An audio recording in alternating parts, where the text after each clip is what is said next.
मेरा नाम कुलविंदर है। मेरा जन्म एक सिख परिवार में हुआ।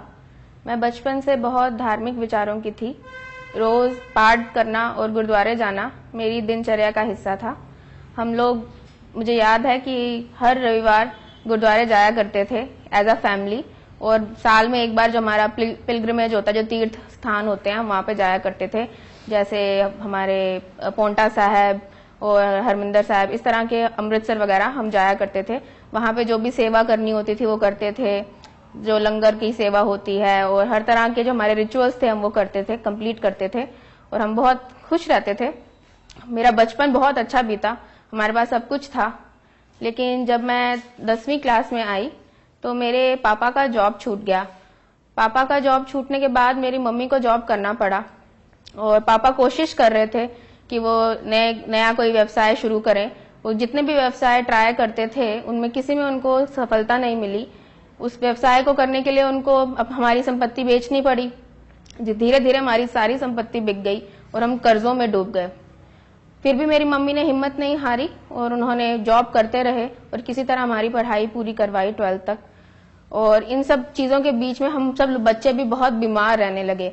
मैं बहुत बीमार पड़ जाती थी, मेरे भाई बहन बहुत बीमार होते थे, तो मम्मी जो भी कमा कर लाती थी तो हमारी दवाइयों में और हमारे पालन पोषण में निकल जाता था। हम कर्जा उतार नहीं पाते थे और कर्जा और बढ़ता जा रहा था। इन सब बातों का मेरे ऊपर बहुत नकारात्मक प्रभाव पड़ा, क्योंकि हम परमेश्वर की सेवा करते थे, हम किसी का बुरा नहीं करते थे, अपने धर्म की सारी बातें पूरी करते थे। तो मुझे मेरे मन में प्रश्न उठा कि आखिरकार परमेश्वर कौन है? क्या उसे हमारी तकलीफें नजर नहीं आती? हम जो झेल रहे हैं वो क्यों नहीं हमारी सुनता? हमसे ऐसी क्या गलती हो गई है कि हम लगातार इतनी परेशानियां झेल रहे हैं? मैंने 12वीं कंप्लीट की। उसके बाद जब मुझे अपनी पढ़ाई करनी थी, उसका खर्चा उठाने के लिए मैंने ट्यूशंस पर आना शुरू किया कि ताकि मेरी पढ़ाई ना रुके।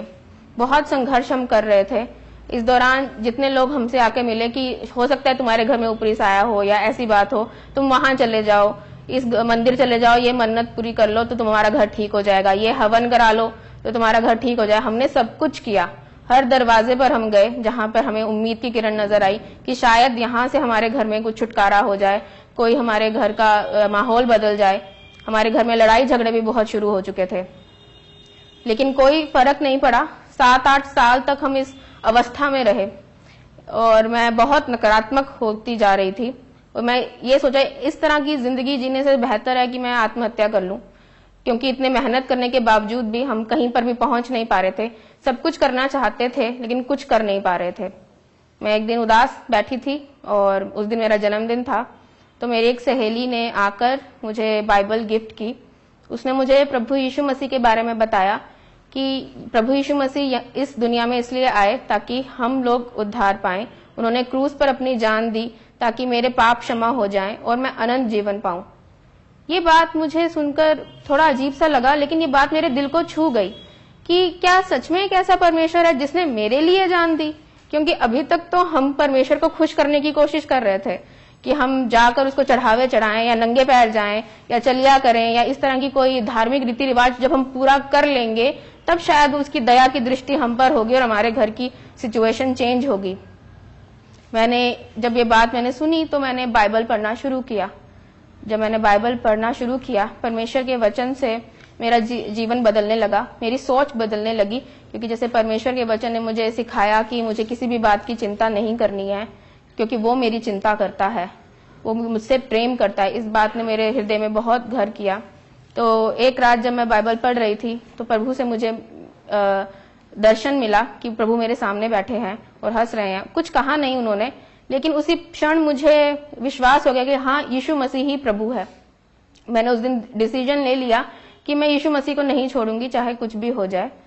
और उसके बाद मेरे घर में थोड़ी प्रॉब्लम होनी शुरू हुई मेरे बाइबल पढ़ने को लेकर। मेरे मम्मी ने पहले विरोध किया कि तुम ये क्या पढ़ रही हो? मैंने कहा मैं बाइबल पढ़ रही हूँ। तो उन्होंने कहा कि क्या तुमने धर्म परिवर्तन करा लिया अपना, हमारी नाक कटा दोगी तुम? मैंने कहा मैंने कोई धर्म परिवर्तन नहीं किया, लेकिन इस बुक को पढ़ने से मेरे मन को शांति मिलती है, मुझे यीशु मसीह अच्छे लगते हैं। तो मम्मी पापा को लेकर आ गई कि देखिए ये क्या कर रही है, अब इसने धर्म बदल लिया है।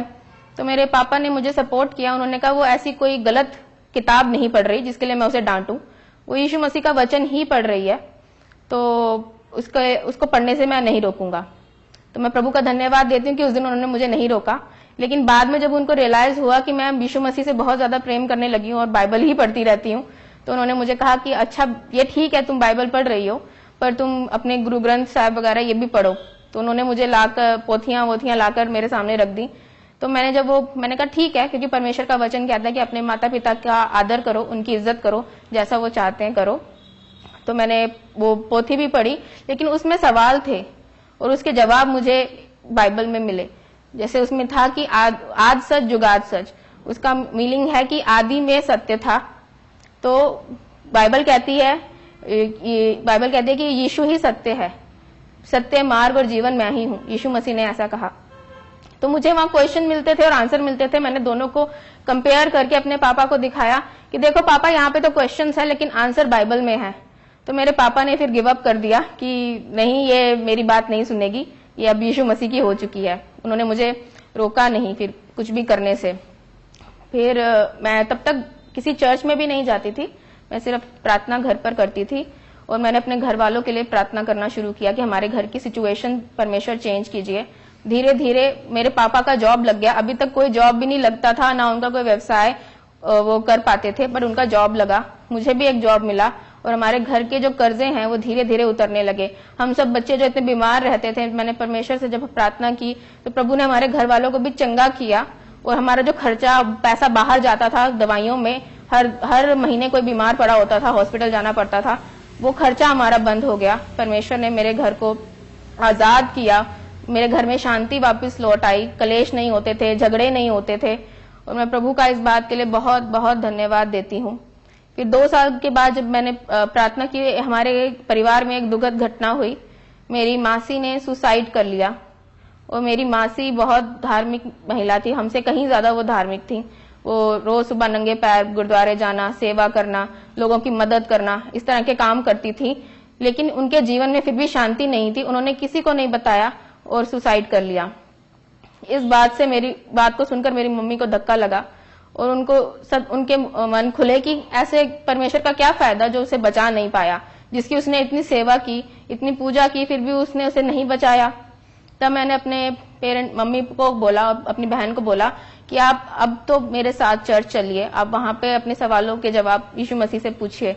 वो वहां गए और उनको वो शांति अनुभव हुई। यीशु मसीह से जब उनका साक्षात्कार हुआ, उनके हृदय में परमेश्वर की शांति आई और उन्होंने यीशु को अपना उद्धारकर्ता करके स्वीकार किया। और हमारे घर में सिचुएशंस बदल गई। आज मैं विश्वास में हूँ, मेरी मम्मी विश्वास में है, मेरी बहन विश्वास में है, मेरा भाई विश्वास में है। लेकिन हम में से किसी ने भी दबाव में आकर ये फैसला नहीं लिया। हमने परखा और जाना कि यीशु मसीह ही प्रभु है। अब मुझे परमेश्वर से बात करने के लिए किसी खास जगह में जाने की जरूरत नहीं होती। मैं उनसे कभी भी बात कर सकती हूँ, कभी भी प्रार्थना कर सकती हूँ। मुझे कोई रीति रिवाज फॉलो नहीं करना, वो मेरे हृदय में रहते हैं और मुझे जीवन में आजादी महसूस होती है। अब मैं शांत हूँ, मेरे जीवन में आनंद है, मैं किसी बात से अब डरती नहीं हूँ, क्योंकि परमेश्वर मेरे साथ हैं। मैं उनसे मेरा एक रिश्ता है। तो मैंने कोई अपना धर्म नहीं बदला है, मैंने अपना जीवन बदल लिया है। मैंने अपना रिश्ता परमेश्वर के साथ स्थापित कर लिया है और मैं बहुत इसमें गर्व महसूस करती हूँ कि यीशु मसीह ही मेरा प्रभु है और उसने मुझे सच में बचाया। यदि वो मेरे जीवन में नहीं आया होता तो मैं आज शायद जीवित ना होती। मैं प्रभु को धन्यवाद देती हूँ।